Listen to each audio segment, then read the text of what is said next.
The line of Aunt Tate's jaw was fierce and unyielding, like a hammered steel length of railroad track, but her eyes were soft and puffy from furtive crying.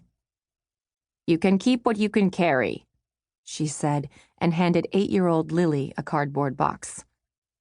Lily stared into the shadows of the empty box as if it held answers to all of the mounting uncertainties that frightened her.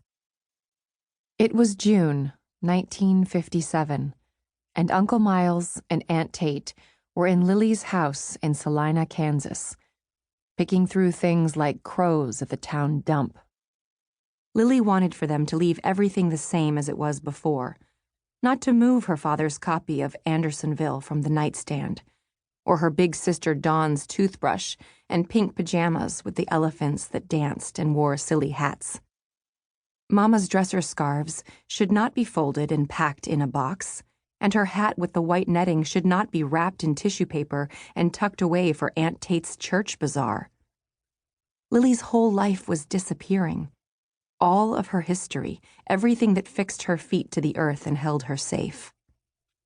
"Come on, honey," Aunt Tate said, trying to prod Lily into action. "The longer we stay here, the more it's going to hurt. Let's just get this over and done with, all right?" Aunt Tate clumsily patted Lily's shoulder and picked up a box she'd packed for Uncle Miles to load onto the back of his pickup. "Get a move on, Lily," Aunt Tate said, this time firmly, and then headed down the hallway. There was no place Lily wanted to be, to stay, other than home. This home, her home. But standing in the middle of her former life, Lily realized she didn't have a choice. She looked at her bed with the deep purple bedspread, the curtains Mama had made with the purple fringe running along the hem. Her stuffed animals still sitting in a row on top of her pillow, just as she'd left them in her before life.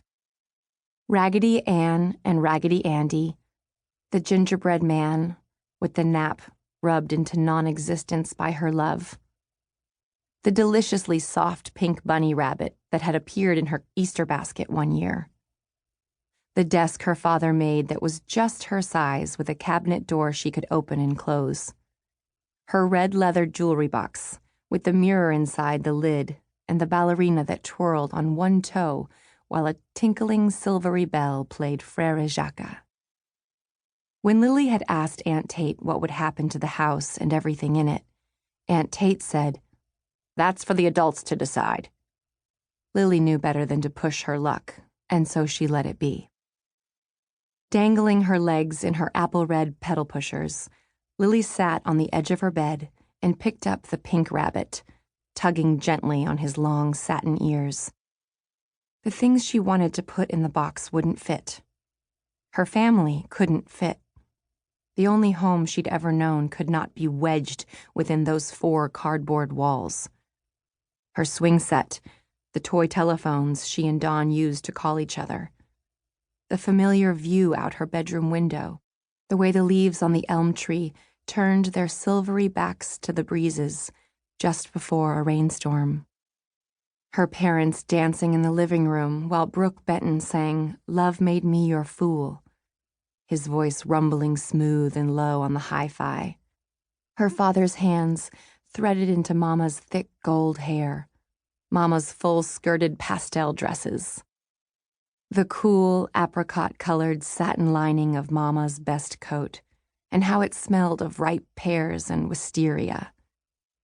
No one was going to call Lily scallywag, not anymore. And Lily couldn't fold and pack Dawn's skinny ankles turning cartwheels or her sister's voice reciting the endless Paul Revere's Ride until Lily wanted to scream. Nothing fit, including Lily. Lily no longer fit anywhere.